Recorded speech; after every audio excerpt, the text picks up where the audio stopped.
আমার মতো মনে হয় লেজি কন্টেন্ট ক্রিয়েটর দুনিয়াতে একটাও নাই। নমস্কার সবাই, কেমন আছেন? চলুন আবার একটা নতুন ব্লগ নিয়ে, না আমার সেকেন্ড পার্ট ব্লগ নিয়েই আমি হাজির হয়েছি। এটা হচ্ছে ক্যাবল কার অ্যান্ড বিগ বোদ্ধার সেকেন্ড পার্ট। আমি আসলে অনেক দিন ধরেই আসলে এডিট জিনিসটা আমার কাছে খুবই হ্যাসেল মনে হয়, সিরিয়াসলি। কারণ একটা ভিডিওতে এডিট করতে অনেক সময় লাগে। তারপরে আমরা চলে গেলাম এখানের যে শপগুলো থাকে, আসলে এই সব এরিয়ায় ট্যুরিস্ট যেই জায়গাগুলো আছে এখানে সুন্দর সুন্দর শপ আছে। ভাই রে ভাই, যে দাম দাম দেখে তো আমরা পুরো মাথা। এগুলো কিন্তু বাইরেও পাওয়া যায়, বাট এখানে যে তুলনামূলক ওই যে সব দেশই আছে না, ট্যুরিস্ট এলাকাতে মানে একটু জিনিসের দাম এক্সপেন্সিভ হয়। এই এরিয়ার এই যে ছোট ছোট দোকানগুলো দেখতে পাচ্ছেন, এগুলো হচ্ছে সবই হচ্ছে দোকান। এখানে আপনি অনেক ধরনের, এখানে রেস্টুরেন্ট বলেন, খাবারের তারপরে হচ্ছে জিনিসপত্র কেনাকাটার জন্য, বা এই এরিয়ার যে বেসিক্যালি এই বিগ বুদ্ধারই এই টাইপের জিনিসগুলো এখানে বিক্রি হয়। অনেক সুন্দর ছিল জায়গাটা। আর এখন খাওয়া দাওয়া শেষ করে, আমার ফার্স্ট পার্টি দেখে ফেলেছেন, আমি খাওয়া দাওয়া শেষ করে আমরা একটু ঘোরাঘুরি করেই এখন মেইন গেটে আমরা একটু ছবি তুলতেছি। ফার্স্টে ভাইয়া ভাবি তুলতেছে, আমি তো আসলে ভিডিও নিয়ে আছি, আর যতটুকু সময় পাই তারপরে পিকচার তুলি। তার মধ্যে চারপাশটা আসলেই অনেক সুন্দর, কিন্তু ওই দিন অনেকটাই মেঘলা ছিল। তার মধ্যে আমাদের 7-Eleven দেখতে দেখতে এই পাশে পেয়ে গেছে। আমি আর ভাবি একটা কফি নিলাম। ভাবি কফিটা অনেক গরম খায়, কারণ ভাবি অনেক গরম কফি পছন্দ করে, সে কারণে সেখানে ভাবির কফিটা শেষ হয়ে গেছে। বাট আমার কফি চা আমি একটু দেরি করে খাই, কারণ আমার ঠান্ডা কফি এবং চা অনেক পছন্দ। ঠান্ডা মানে বলতে গেলে একটু অত গরম খেতে পারি না আমি, যাই হোক।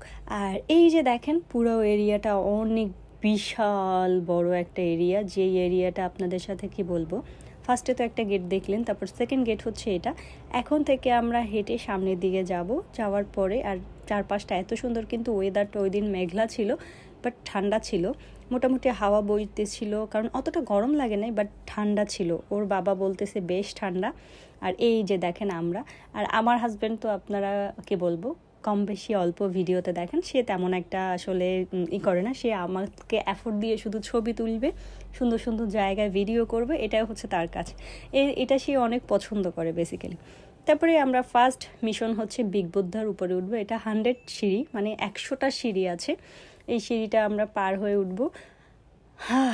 কি বলবো, কষ্ট হয়েছে, বাট বললো না, সুন্দর কিছু দেখার জন্য আমাদের একটু কষ্ট করা যায়, এটা কোনো ব্যাপার না। আর সিঁড়িটার একদিক থেকে উঠতে হয় আর একদিক থেকে নামতে হয়। আর দেখেন বাগান বিলাস ফুলগুলো এত কালারফুল লাগছে, ভাই রে ভাই। আর আমার হাজব্যান্ড আছে, কিছুক্ষণ আমার ছবি তোলে, কিছুক্ষণ ভাইয়া ভাবি। আসলে ওর নিজের ছবি কিন্তু খুব কম, মাত্র 4-5টা। এরপরে সব ছবি হচ্ছে আমাদের তুলে দিয়েছে। আর বাগান বিলাসের এত কালার, এত ভ্যারাইটি আমি কখনোই দেখিনি, অনেক সুন্দর সুন্দর কালার ছিল।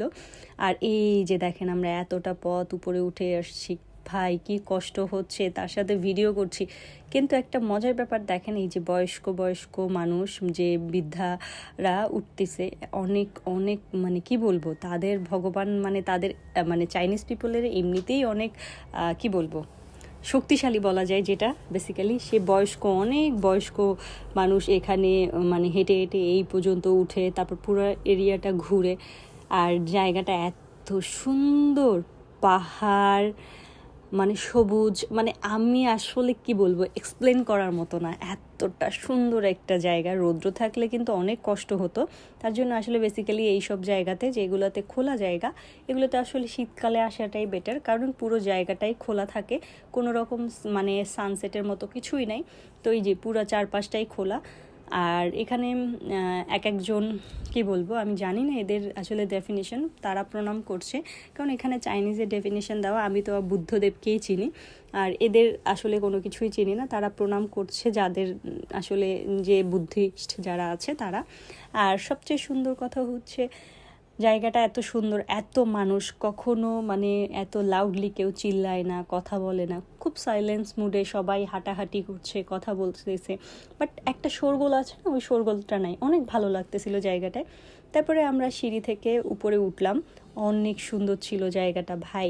যারা হংকংয়ে আছেন অবশ্যই আমার চেয়ে, আমি হয়তো বা ফার্স্ট গিয়েছে, অনেকেই হংকংয়ে যারা আছেন আমার ব্লগ দেখেন, অবশ্যই বিগ বুদ্ধা ক্যাবল কার ঘুরে আসবেন। এরপরে আমরা উপরে যাব, কিন্তু উপরে যাওয়ার আগে ভিতর থেকে আমরা কিছু ভিতরের মধ্যেও এই যে বুদ্ধদেব যে এখানে আছে সেটার এটা নিচে এখানে অনেকের কি বলবো যারা স্মৃতিচারণ করে, যারা এখানের ছিল এটা বানানোর পর বা এটার ম্যানেজমেন্টে ছিল, অনেকেই মারা গেছে, তাদের স্মৃতিস্তম্ভ যে ছোট ছোট হাতের বাম পাশে এটা হচ্ছে সব, আর হাতের বাম পাশে আমি দেখাবো ওই যে দেখতে পাচ্ছেন আলো জ্বলে, এখানে সবার নাম লেখা আর যারা মারা গেছে বেসিক্যালি তাদের। আর এটা হচ্ছে ভিতরে একটা বড় ঘন্টা আছে এবং বুদ্ধদেব, এটা বাজানো হয়, আমার হাজবেন্ড বললো এটা কিন্তু বাজানো যায়। আর দেখেন কি নিখুঁত হাতের কাজ, কি বলবো, অসাধারণ অসাধারণ, সত্যিই বলতে অসাধারণ। আর তারপরে উপরে উঠে দেখেন কি সুন্দর না, ভগবানের সুন্দর মানে তৈরি আর কি, আর ভালো লাগছে। আর আপনাদের বলবো আমার ভিডিও আপনাদের কেমন লাগে, আমি জানি অনেক বড় করে ভিডিও দিই। আর বুদ্ধদেবের মন্দির এখানে অনেক আছে, তারপরে আমরা নিচে যখন নামবো তখন আর একটা মন্দির ছোট, এই যে দেখেন মানে রিয়াকশন দেখেন, যে তাদের রিয়াকশন দেখে তো অবাক হবেন। আর এই যে আমরা দুজন ভিডিওতে, আর সে ছবি তোলা নিয়ে ব্যস্ত। আর সবাইকে বলবো আমার ব্লগ ভিডিও আপনাদের কেমন লাগে সেটা অবশ্যই কমেন্ট করে জানাবেন। আমি চাই আমার ভিডিও আপনারা দেখেন আর আমাকে অবশ্যই অবশ্যই অবশ্যই একটু করে কমেন্ট করবেন যে হ্যাঁ তোমার ভিডিও ভালো লাগে বা খারাপ লাগে সেটা বলবেন। আর আমি চাই যে আপনাদের সাথে একটু ডেইলি লাইফ ব্লগ আপলোড করার জন্য চেষ্টা করব আগামীকালকের থেকে। হ্যাঁ, কারণ সামনে এই ব্লগের পরেই হচ্ছে আমার ঘোরাঘুরি বা আমাদের সময়টা শেষ হয়ে গেছে, আমার ছেলেরও ছুটি শেষ হয়ে গেছে, আর সামনে ইচ্ছে আছে অন্যদিকে যাওয়ার। আর সবাইকে বলবো এই যে আপনাদের সাথে আমি হংকংয়ের ছোট ছোট জায়গা বা ছোট ছোট মুহূর্তগুলো আপনাদের সাথে শেয়ার করি, আপনাদের কেমন লাগে বলবেন তো। তারপরে আমরা নিচে নামছি, এক পাশ থেকে উঠে আর এক পাশ থেকে নামি। আর সবচেয়ে মজার ব্যাপার হচ্ছে এরা খুব সিরিয়াল মেনটেন করে, দেন এই জিনিসটা আমার খুবই ভালো লাগে, কোনো তাড়াহুড়ো নাই। তারপরে এখান থেকে নামার সময় ভাই গোল্ড গোল্ড কি সুন্দর দেখেন, সব এত সুন্দর। আর নেমে আসছি, আসলে উঠতে যতটা কষ্ট হয়েছে নামতে ততটা কষ্ট হয়নি। তারপরে এখানে নিচে নেমে আমরা যাব আর একটা মন্দিরে, তারপরে আর একটা যাব একটা জায়গা আছে উইশ করার জন্য, কিন্তু উইশ করার জায়গাটা নাকি বন্ধ। তারপরও আমরা সাহস করে ওদিকে চলে গেছি কারণ ওইটা উইশ করার জন্য। কিন্তু এই দেখেন আমাদের দেশের শাপলা ফুল, আর এটা দেখে তো খুবই খুশি লাগছে, এই মানে শাপলা ফুলটা ফুটে আছে। ভাইয়া বলল যে আমাদের দেশের শাপলা ফুল কেমন লাগতেছে দেখো, তারপরে ভালো লাগলো। তারপরে আসলে এত সুন্দর এখানে এত ফুল গাছ আছে ভাই রে ভাই, আর আমি আর ভাবি তো পারলে নিয়েই নেই, কিন্তু গাছের ফুল গাছেই সুন্দর, কারণ নিয়ে তো লাভ নেই, আমরা কি করব, নষ্ট হয়ে যাবে। এত ছোট ছোট চন্দ্রমল্লিকা, তারপরে জিনিয়া ফুল, গোলাপ ফুল, এত ফুল এত সুন্দর লাগছিল। আর জিনিয়া ফুলগুলা একদম ছোট ছোট গাছে, একদম ছোট গাছে অনেক ফুল। তারপরে আমরা যাচ্ছি আর একটা মন্দিরের দিকে, বুদ্ধ মন্দির এটাও, আপনারা অলরেডি আমার ভিডিওতে রিলস ভিডিও দেখে ফেলেছেন। সবচেয়ে মজার ব্যাপার হচ্ছে আমার জীবনের প্রথম মানে এত বড় ধূপকাঠি দেখা, আমার না, আমার হাজব্যান্ড, আমার বাচ্চা তো ছোটোই, মানে কেউ আমরা কখনোই এত বড় ধূপকাঠি দেখি নাই, যে এত বড় ধূপকাঠি। আমার ছেলে বলতেছে মা এই ধূপকাঠিগুলো কখন জ্বলবে, এটা কি সারাদিন জ্বলবে না কয়দিন লাগবে।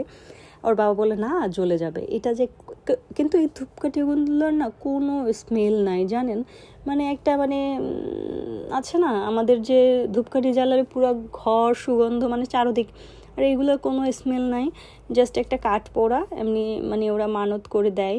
আর ধূপকাঠির ওরা মানে এক একটা স্পেস আছে ওইখানেই তারা ধূপকাঠি জ্বালায়, তার বাইরে না।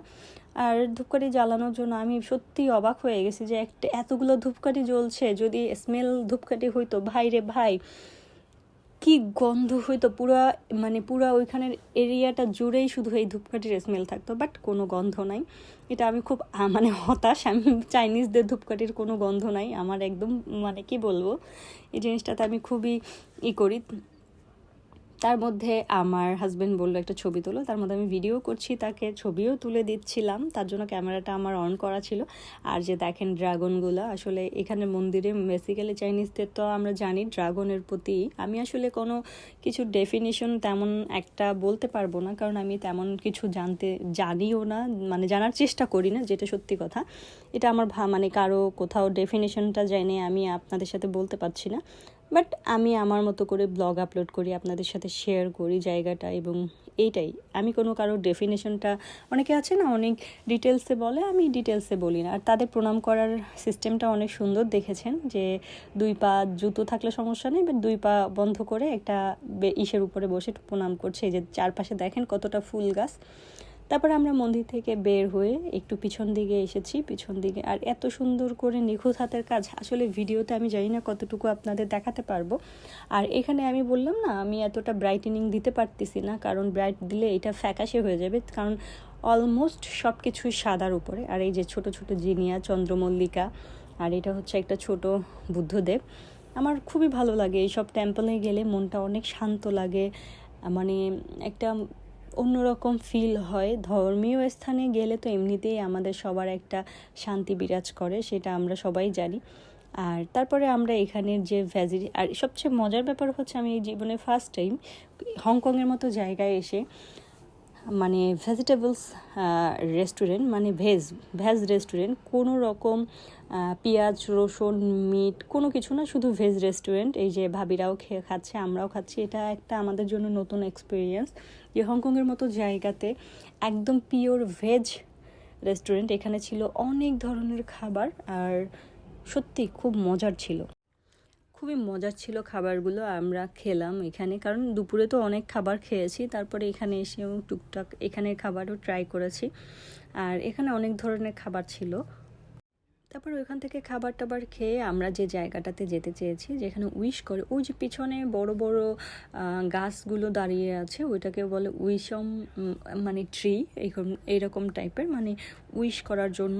আসলে এই জায়গায় কনস্ট্রাকশনের কাজ চলছে, দ্যাটস ওয়াই আমরা এখানে ভিতরে ঢুকতে পারিনি। ওই যে গাছগুলো দেখা যাচ্ছে না অনেকগুলা, এটা ওদের একটা উইশ করার জায়গা, যেখানে কনস্ট্রাকশনের কাজ করছে। বাট আমরা যদি এখানে না ঘুরে যাই, নেক্সট তো আবার আসতে হবে, তাই না?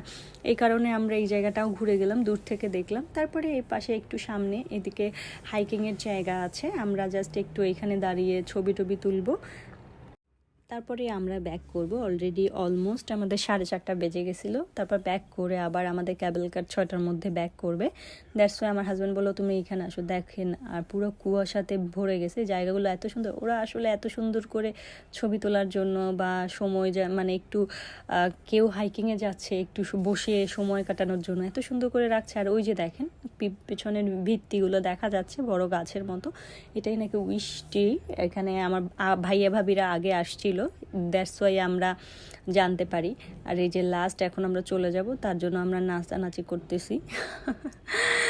জাস্ট জোকিং, আসলে আমরা অনেক মজা করি, 5 জন আমরা অনেক ঘোরাঘুরি করি। আর এই যে আমাদের তাড়াহুড়ো করে উঠতেছি, আর কারণ অলমোস্ট 6টার কাছাকাছি। আমরা যাওয়ার সময় কেবিন ক্রিস্টাল পেয়েছিলাম, এখন পিওর ক্রিস্টাল পেয়েছে, 4-5 গ্লাস, মানে কি বলবো, ভয় লাগে না, কিন্তু পুরাই অন্যরকম। তারপরে এর মধ্যে ছবি তোলা হচ্ছে, এই যে ছবি তোলার জন্য আমরা দাঁড়ায় গেছি, সে কারণে আমরা ক্যামেরাটা একটু নিচে হয়ে গেছে। এই যে দেখেন টুস করে ছবি তুললো, ওপাশে চলে যাবে। সেম ফার্স্টে যখন আমরা ওপার থেকে এপারে আসছি, তখনও ছবি তুলছে, এপাশে চলে আসছে। কিন্তু নেওয়াটা হচ্ছে আপনাদের ব্যাপার, নেবেন কি নেবেন না।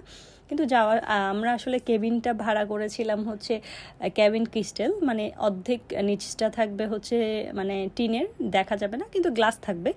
আর এখন আমরা ফুললি ক্রিস্টাল পেয়েছি, উপর নিচ চারোদিকে একদম, মানে কি বলবো, মানে আমাদের যে টিকিটটা কেটেছি তার চেয়ে মানে যাই হোক অনেক সুন্দর ছিল। আসলে যাওয়ার সময়টা মনে হয় অতটা ওরা বদার করে না, মানে যাওয়ার আসার উপরে তো সময়ের মধ্যে যেতে হবে, এই কারণে একটাতে পাঠাইয়া দিছে। আর অনেক ভালো লাগছে।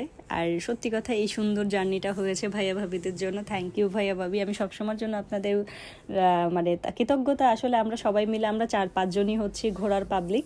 এই যে যাওয়ার সময় বললাম অর্ধেকটা ক্রিস্টাল ছিল, এখন দেখেন পুরোটাই ক্রিস্টাল। আমার হাজব্যান্ড বলতেছে কিছু হবে নাকি, মানে সে ভয়ে ভয়ে, তার মনের মধ্যে ভয়, বাট ইচ্ছেও আছে। অনেক মজার ছিল। আমি তো ভাই দাঁড়াবো না তো দাঁড়াবোই না, আমাকে চিল্লাইয়াও পারে নাই দাঁড় করাতে। ভাই আমি ভগবান করতে করতে আমরা চলে গেছি, আর সবাই আছি ভয়ের মধ্যে। ভাবি আর আমি তো মারাত্মক লেভেলের ভয় পাই, বাট সাহস দেখাচ্ছি। ছেলে আগের বারের চেয়ে এবার অনেকটাই সাহস হয়ে গেছে। আর যাচ্ছি তো যাচ্ছি, আসলে ক্যাবেল কারের ভিতরে থাকলে কোনো কিছু হচ্ছে না, কিন্তু ক্যামেল কারের বাইরে থাকলে অনেক ভয় লাগে দেখলে। আর ভাবি তো পুরাই স্ট্যাচুর মতো, সে বলে না কোনো হবে না, কথা হবে না, সে শুধু কথাই বলতেছে, আর নড়ানড়ি নাই তার। আর আমার ছেলে দেখেন প্রথমবারে ভয় পাইছে, বাট সেকেন্ড টাইম সে আর ভয় পাচ্ছে না। আর খুবই এনজয় করেছি। আর এটা করতে করতে আমরা এর পাশে চলে আসি। Thank you for watching. তোমরা আমার ভিডিওটা দেখো, ভালো লাগবে। এত লং একটা ব্লগ আপলোড করব, যদি তোমরা না দেখো আমার খুব কষ্ট লাগবে। আর সবাই ভালো থাকবে, সুস্থ থাকবে, সাবধানে থাকবে, আমাদের জন্য আশীর্বাদ করবো। আমরা চলে আসছি এখন, বাসার পথে চলে যাব।